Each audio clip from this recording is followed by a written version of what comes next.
The chill in the air has nothing to do with the weather. It's a cold I feel in my bones, a clinical, sterile sort of cold, like the polished floor of a corporate lobby or the steel handle of a gun. Only this isn't a gun. It's a piece of paper. A legal document. My name is on it indirectly. My company's name, stamped official, undeniable. And on the other side of that paper, on the other side of this door, is a woman screaming. Her screams are shrill, outraged, tearing through the manufactured calm of the hallway.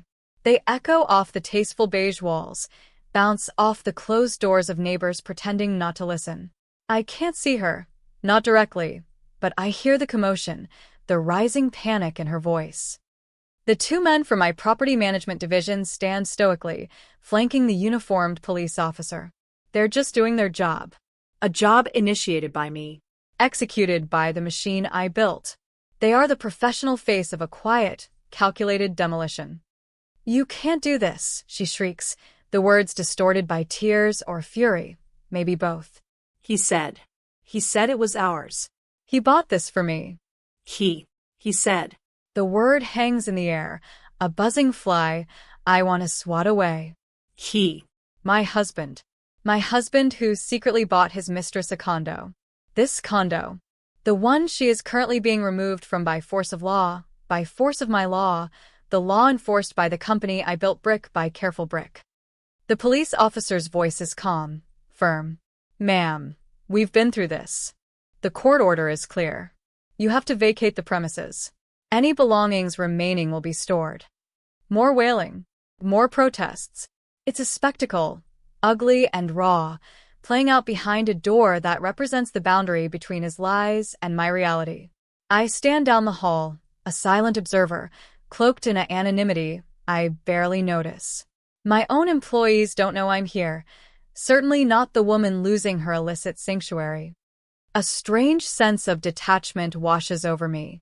This isn't personal anymore. Not in the way it felt when the world tilted on its axis. This is business. A transaction. The removal of an unauthorized occupant from an asset legally controlled. The asset just happens to be the love nest my husband funded with money that was, in part, mine. Her screams peak, a sound of pure, impotent rage and despair. It's the sound of a foundation crumbling, the crash of a secret world collapsing. And I am the architect of its destruction. It should feel like triumph. But right now, watching the hallway, hearing the agony, it just feels cold. Like the metal of the badge, like the sterile floor, like the emptiness where my marriage used to be. Let me know where you're watching from and what time it is. And if you haven't already, please subscribe. It helps me more than you know. Before this hallway, before the screaming and the badge and the cold, sterile feeling, there was just normal. My normal was built on steel and glass, on spreadsheets and closing deals. I built my company from nothing, a sheer force of will against doubt and debt. It wasn't easy. There were years where I lived on instant noodles, years where sleep was a luxury I couldn't afford, years where every handshake felt like a gamble. But I did it. I built a successful real estate and property management firm. We acquire properties, manage buildings, handle leases, deal with the messy, tangible reality of assets and occupants. It's a world of contracts and leverage, where emotions are liabilities and numbers tell the only truth. My husband, Mark, fit into that normal in a way I appreciated. He was stable, an engineer. His world was logical, predictable. He admired my drive, or so he said. He handled the quiet parts of our life. The house, the dinners, the comfortable silence we shared after a long day. We were a unit, a partnership. Separate careers, shared life. It wasn't a fairy tale, no grand romantic gestures, but it was solid, secure, like a well-built foundation. We had our routines, our favorite restaurants, our annual trip to the coast. He was my anchor in the sometimes stormy seas of my business. I trusted him implicitly. Why wouldn't I? He was Mark, my Mark. My desire was simple, to keep building, to secure our future, to eventually, maybe, slow down and enjoy the life we were creating. I wanted peace, stability, the quiet satisfaction of success shared with the person you chose to share it with. I poured my energy into my work, sometimes neglecting the softer edges of life, assuming the foundations I built at home were as solid as the ones I built in my business. That was my first mistake. Assuming. The disruption didn't come with a bang. It was a whisper, a flicker, a tiny discrepancy that my business-trained eye, honed to spot anomalies, couldn't ignore. It was buried deep within a quarterly financial report I was reviewing for our shared accounts, something I did only out of habit, trusting Mark implicitly with the day-to-day. A significant outgoing transaction, labeled cryptically. Nothing too alarming on its own, easily explained away as an investment, a home repair, a gift. But the amount was large enough to catch my eye, and the label was vague enough to niggle. My instincts, the same instincts that had saved my company from bad deals more times than I could count, prickled. Something felt off. I asked Mark about it casually that evening, over dinner. Pasta, his favorite. Hey, saw a withdrawal for X amount. What was that for? I smiled, making it sound like an idle question. He didn't meet my eyes. Focused on twirling his spaghetti. Oh, that? Just an investment thing. Private. Nothing to worry about. His tone was too quick, too dismissive. He usually loved talking about numbers, about how his careful planning was securing our future. This wasn't like him. A small, cold knot began to form in my stomach. It wasn't the money. It was the secrecy. The knot tightened over the next few days. The vague answer replayed in my mind. Investment thing. Private for me? We shared everything financially. Or I thought we did. I found myself going back to the online banking statements late at night, scrolling through months of transactions. Looking for patterns. Looking for the source of the unease. It was a subtle thing at first. More small, regular transfers to an unknown account. Then a pattern of slightly inflated expenses reimbursed from his work account that didn't seem to correlate with any projects I knew about. Individually, innocent. Together, they started to form a shape I didn't recognize. A shape that felt alien and cold. My sleep grew restless. My focus at work wavered. The woman who could spot a fraudulent lease application from a mile away, who could dissect a property deal with ruthless efficiency, felt lost in the murky territory of my own life. Doubt was a poison seeping into the foundations of my security. I started checking more accounts, digging deeper. I told myself I was being paranoid, that there was a logical explanation. Maybe he was planning a surprise? A big gift? But the feeling in my gut screamed a different story. It was a story of something hidden, something wrong. And the more I looked, the more the pieces, small and seemingly insignificant, refused to fit the picture of the life I thought I was living. This wasn't just a disruption. It was the first tremor before the earthquake. My normal was already fracturing, and I didn't even know the full extent of the damage yet. The early struggles were internal. A war waged inside my own head. The rational part of me, the businesswoman, demanded proof, data, facts. The emotional part, the wife, clung desperately to denial, fabricating elaborate scenarios to explain away the mounting evidence. Maybe it was a secret hobby? A loan to a friend? A bizarrely complex tax strategy? Anything but that. I tried talking to him again, approaching from a different angle. Honey, I'm thinking about our investments. Maybe we should consolidate things, get a clearer picture? I watched his face. He tensed. Just slightly. Everything's fine, he said, his voice level, perhaps a fraction too much so. I'm handling it. You focus on your empire. He even smiled, a practiced, easy smile that now felt like a mask. His refusal to be transparent was the first major crack in the facade. My instincts screamed louder. Trust, once the bedrock, was eroding under a silent, invisible current of suspicion. I began discreetly asking questions. Not about Mark directly, but about financial irregularities, patterns of deceit in relationships, framing them hypothetically to trusted friends or colleagues. Their answers, often laced with cautionary tales, only deepened my fear. The narratives they shared of betrayal and hidden lives echoed the unsettling rhythm of my own investigation. My investigation became a second job, conducted in the shadows of my demanding career. Late nights hunched over my laptop after Mark was asleep, cross-referencing transactions, searching public records, trying to connect the dots. The vague transaction from months ago led to a holding company I'd never heard of. The holding company led to property records in a different part of the city. An address. A specific unit number. My heart hammered against my ribs the first time I saw it.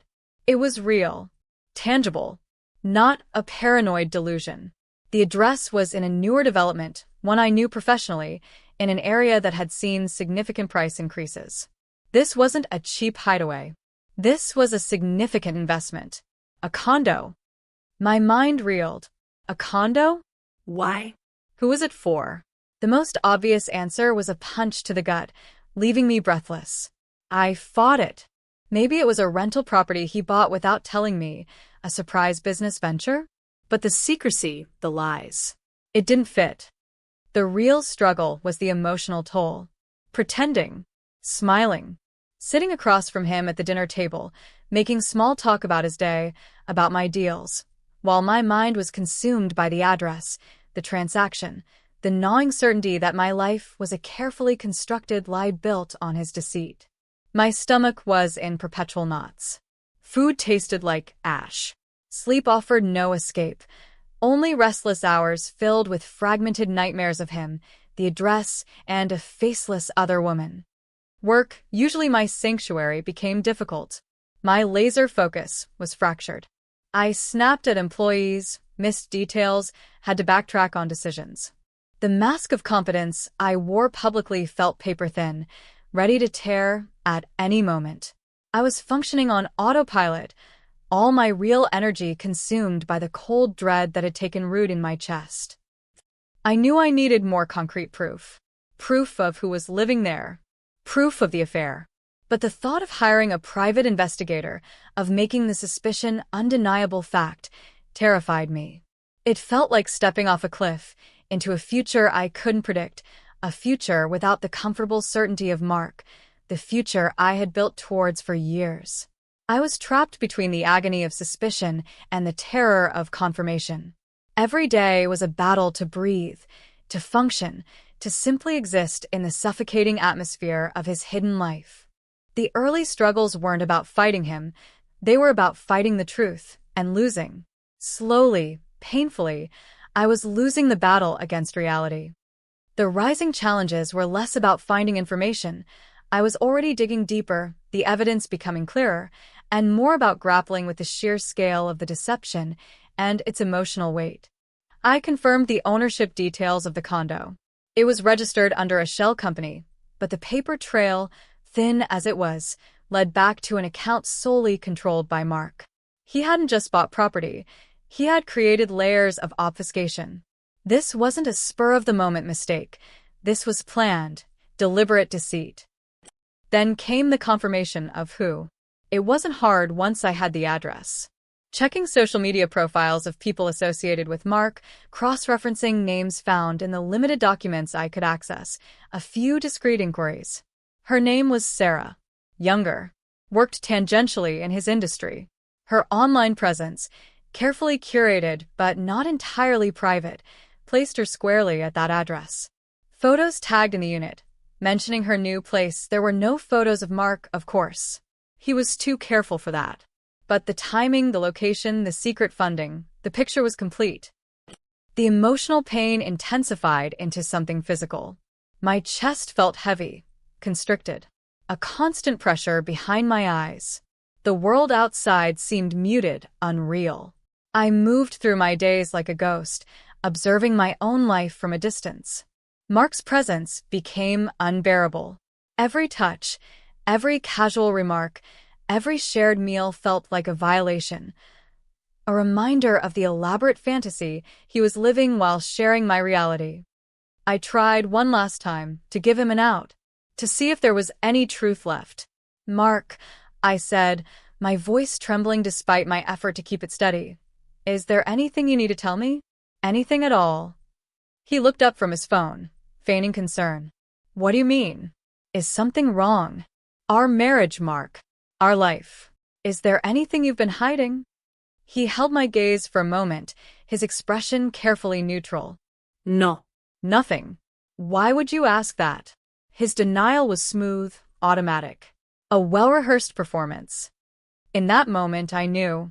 He wasn't just having an affair. He wasn't just hiding money.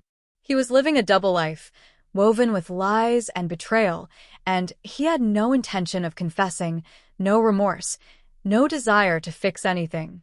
He was protecting his secret, his mistress, his condo, more than he was protecting me, our marriage, the life we had built. The man I thought I knew was a stranger, a calculating deceiver.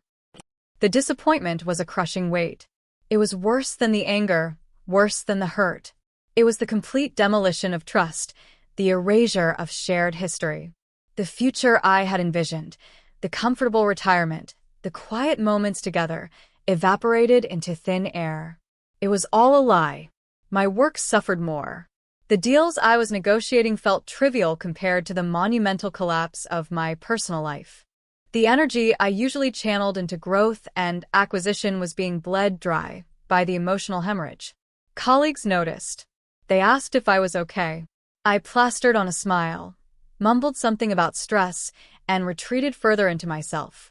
I felt utterly alone, trapped in a prison of his making, with the walls closing in.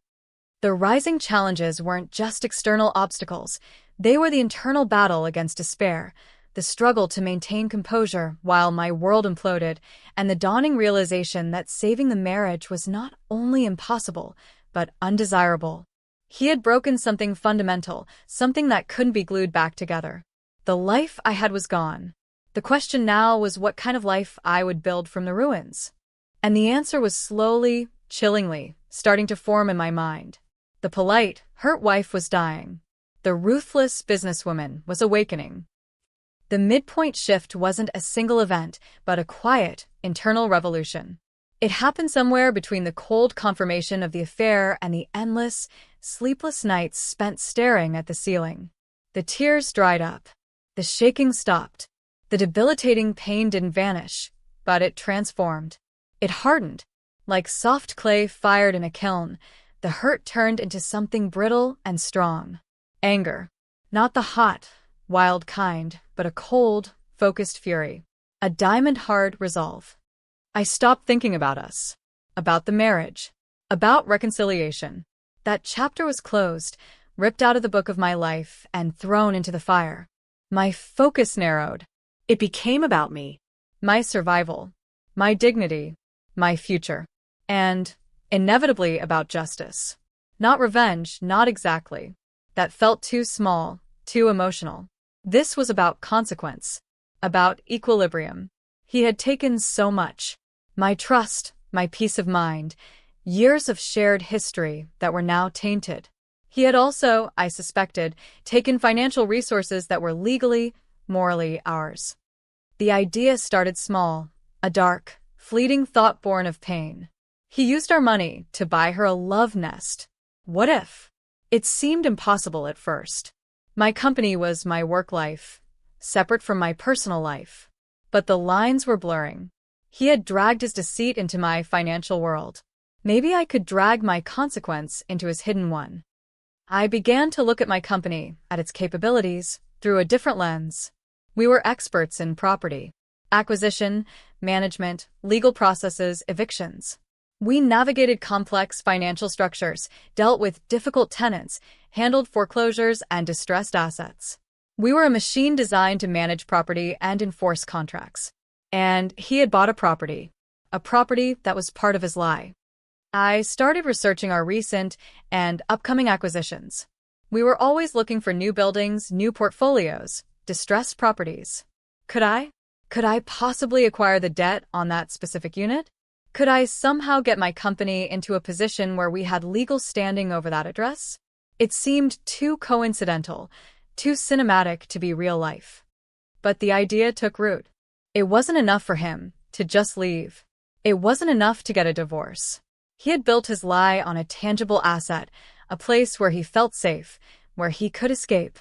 What if that safe place wasn't safe anymore? What if the very thing he used to facilitate his betrayal became the instrument of its undoing? The shift was complete when I pulled out the property records again, not just for the address, but for the entire building, the complex. I looked at the ownership structure, the financing, the management. My mind, the same mind that built a multi-million-dollar company, started to analyze it like any other potential business deal. Were there vulnerabilities? Was there an angle? And there it was. A detail about the building's ownership structure, a complex web of holding companies and mortgages. An upcoming opportunity related to a large portfolio of distressed assets that my company was considering bidding on. It included, among hundreds of others, the mortgage note for that specific unit. It wasn't a coincidence. It was fate. A twisted, dark opportunity presented itself, wrapped in legal jargon and financial risk. I felt a jolt, a surge of cold power. This wasn't just about ending my marriage. This was about reclaiming control. This was about using the very strength he overlooked, the empire I built while he was playing games, to dismantle his carefully constructed deception. The pain was still there, a dull ache, but it was now overshadowed by a fierce, strategic clarity. The midpoint shift was the moment I stopped being the betrayed wife and started becoming the architect of his consequence. The deepening crisis wasn't a dramatic collapse, but a suffocating pressure. It was the weight of living two lives simultaneously, the successful businesswoman running her empire and the clandestine strategist plotting the implosion of her marriage. The emotional toll mounted. I had to maintain a facade of normalcy with Mark, sharing a home, having stilted conversations, while inwardly I was dissecting his lies and planning my moves. It felt like wearing a mask made of ice, cold, brittle, and ready to crack. Sleep was almost non-existent. My days were a blur of meetings, site visits, and calls, interspersed with stolen moments poring over legal documents, financial statements, and property deeds. The potential risks of my plan loomed large. What if my acquisition strategy failed? What if it became public knowledge that I was using my company's resources, even indirectly, to target my husband's mistress? The scandal could damage my reputation, my business, everything I had worked for. The fear was a constant hum beneath the surface of my determination. I couldn't confide in anyone fully. My legal team knew the details of the complex property acquisition we were pursuing, but they saw it as a shrewd business move, another portfolio grab. They didn't know the personal connection, the hidden target within the hundreds of units. My friends saw my stress, my pallor, but I attributed it to work, to a particularly difficult deal. The isolation was profound. I was navigating this minefield alone, every step fraught with danger. The closer I got to executing the plan, the more precarious everything felt. My relationship with Mark was a tightrope walk over an abyss. Any unusual question, any slip of the tongue, any sign that I knew could trigger a reaction, a desperate attempt by him to cover his tracks, to hide assets, to turn the narrative against me.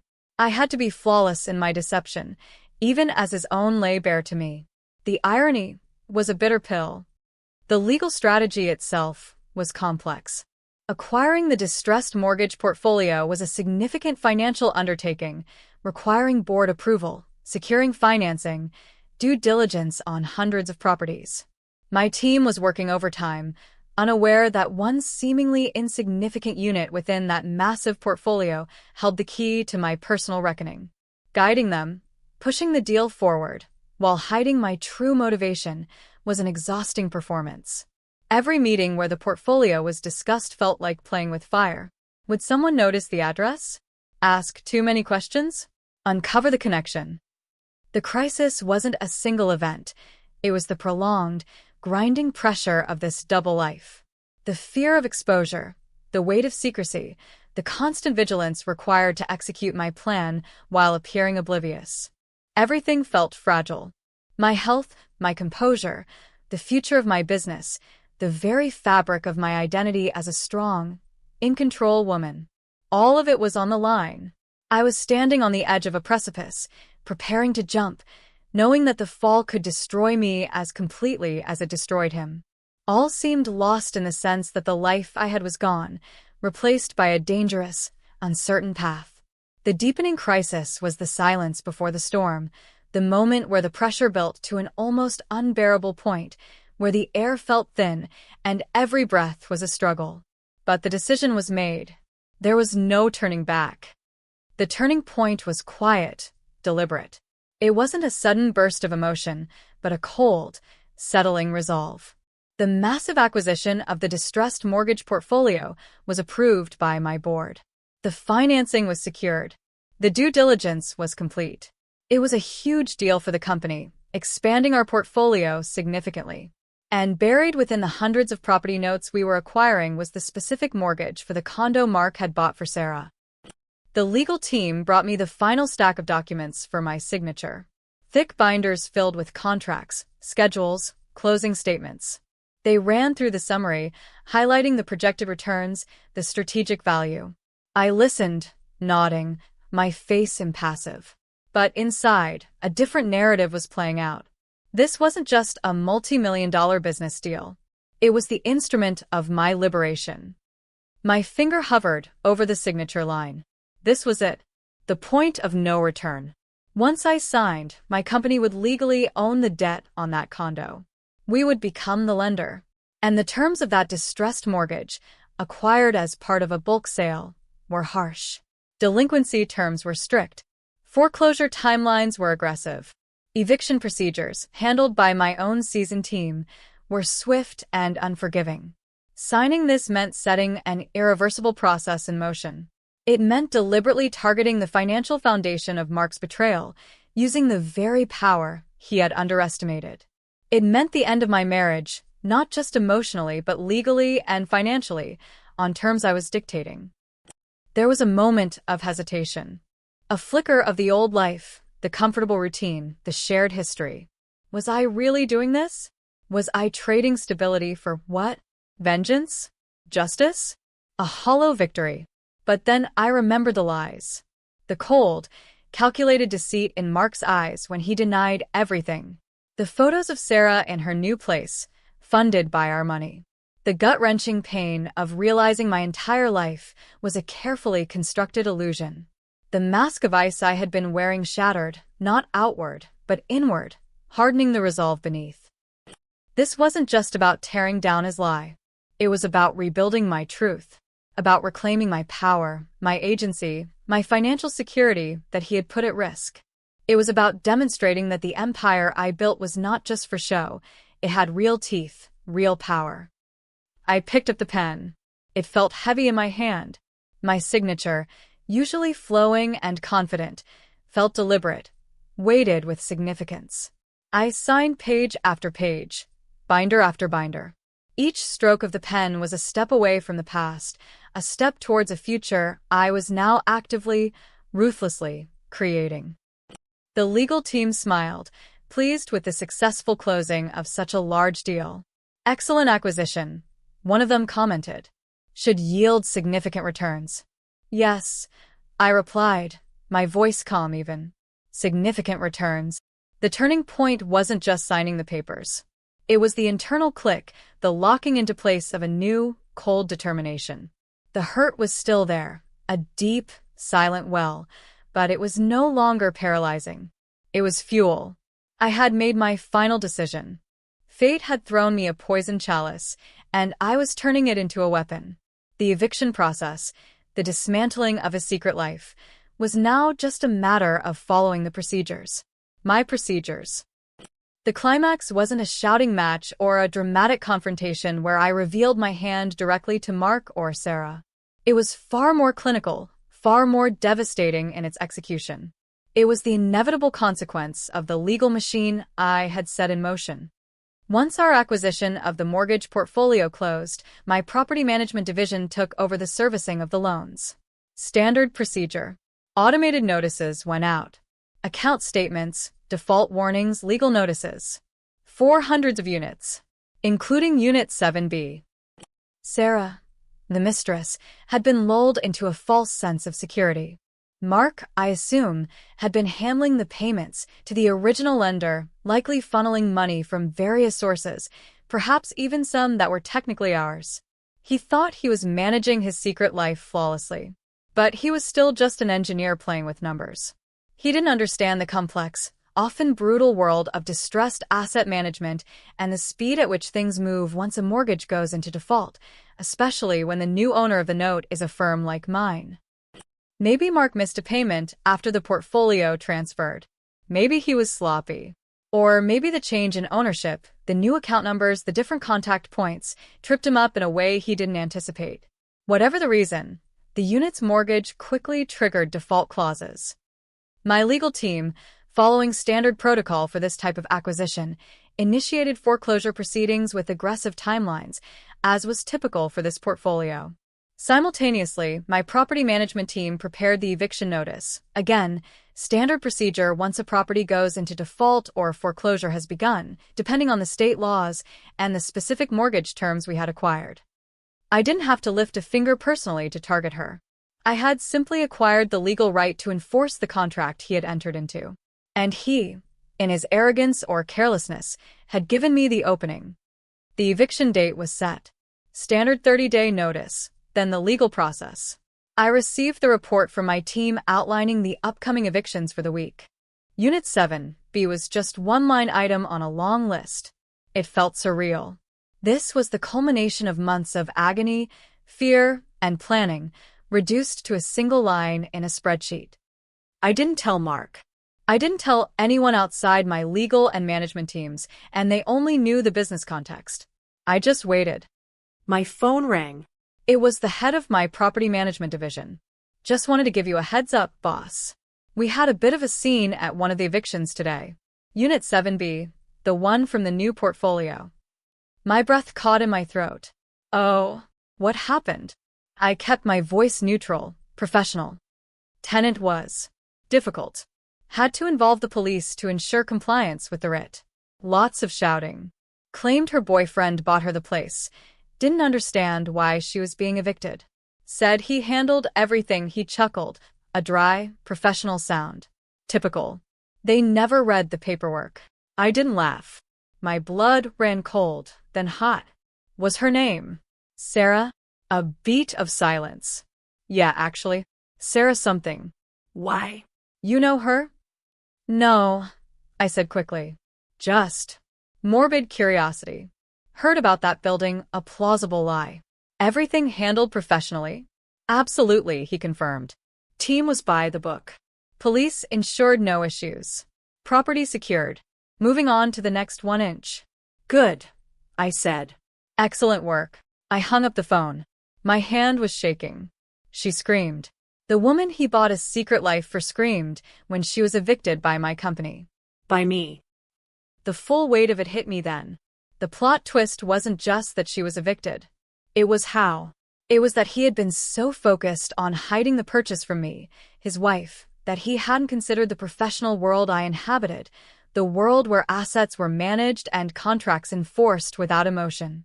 He thought he was safe because he'd obscured the ownership, perhaps thinking it protected him legally or from my discovery. But his method of hiding the asset made it vulnerable in a way he never anticipated. Vulnerable to a large-scale corporate acquisition of distressed debt. And I was the one who signed the papers. I was the one who owned the company that now held the power. I used my legitimate business operations to acquire the legal right to remove her. He was blindsided not by an angry wife showing up at the door, but by a cold, legal process initiated by the very empire he had perhaps secretly disdained as just my work. The bigger win wasn't just getting rid of the mistress or getting the condo. It was the sheer, elegant dismantling of his secret world, using the tools he never saw coming. It was reclaiming power, not just over the situation but over the narrative. He thought he was pulling the strings of a double life. But in the end, my hand was the one that pulled the final string, and his carefully constructed reality unraveled, publicly and undeniably, at the hands of the woman he betrayed. He wasn't there to see it, but he would find out soon enough. And the realization that I was behind it all, that would be the real climax for him. The screaming was just the overture. The aftermath is quiet. A strange, heavy silence has replaced the storm. The condo, Unit 7B, is now just another asset in my company's vast portfolio. It's undergoing renovation, preparing for a new, legitimate tenant. My team handles it professionally, unaware of its loaded history, its significance as the tombstone of my marriage. Mark found out, of course. Not for me. I assume Sarah contacted him, probably in hysterics, demanding he fix it. He must have scrambled, confused, trying to understand how his condo could possibly be subject to eviction. Then he would have seen the paperwork, the notices from my company, the legal documents bearing the name of the firm owned by his wife. I wasn't there to witness his realization, his confusion turning to dawning horror, his panic as the full scope of what had happened hit him. But I can imagine it. The man who thought he was so clever, so in control, facing the undeniable proof that the woman he had betrayed had, without a word, used the very strength he ignored to dismantle his secret life. He tried to contact me. Furious texts, then calls. Accusations. Threats. He even showed up at my office once, demanding to see me. My security handled it. I didn't respond directly. My lawyer did. A brief, professional email stating that all future communication regarding the dissolution of our marriage and the division of assets would go through legal channels. The divorce is proceeding. It's messy, as divorces often are, but less complicated than it could have been. His attempts to hide assets were exposed during the process, making his position weaker. My acquisition of the condo's mortgage, while a complex business transaction, was entirely legal and separate from our marital assets, though the source of funds he used for the down payment and payments is now a point of contention my lawyers are pursuing. I wasn't just the betrayed wife. I was the shrewd businesswoman who, through entirely legitimate means, reclaimed a piece of what was lost and exposed his deceit. The emotional closure is complex. There's no triumphant feeling, no joyous celebration. The pain of the betrayal is still there, a scar that runs deep. It's a bittersweet victory. I won the battle, yes. I protected myself. I reclaimed what was mine. I exposed his lies in a way that stripped him of his control. But the cost was high. The comfortable, if imperfect, life I had is gone. The trust one placed in another human being is shattered. I sit in my office sometimes late at night, looking out at the city lights. Building empires feels different now. There's a hardness to it, a reinforcement of the walls around my own heart. I built a successful company because I believed in structure, in contracts, in tangible reality. Mark believed in illusions, in secrets, in building castles on foundations of sand. My foundations held. His crumbled. I learned a harsh lesson about vulnerability, about the danger of complacency, about assuming the people closest to you are who they appear to be. But I also learned about my own strength, the resilience I didn't know I possessed, the capacity to survive, to strategize, to act even when my world felt like it was ending. The condo is just a building now, an address, but it represents something more. It represents the moment his secret life collided with my real one, and the real one, armed with the cold logic of business and law, won. I didn't get my old life back. That's gone forever. But I got something else. I got my power back. And the quiet satisfaction of knowing that sometimes the most devastating consequences are delivered not with a shout, but with the quiet, efficient turn of a legal key. The screaming? That was just the sound of the lock breaking. If this story hit close to home, I'd love to hear your version. Drop a comment with where you're listening from and what time it is. Thanks for being here. Subscribing helps bring more of these to life.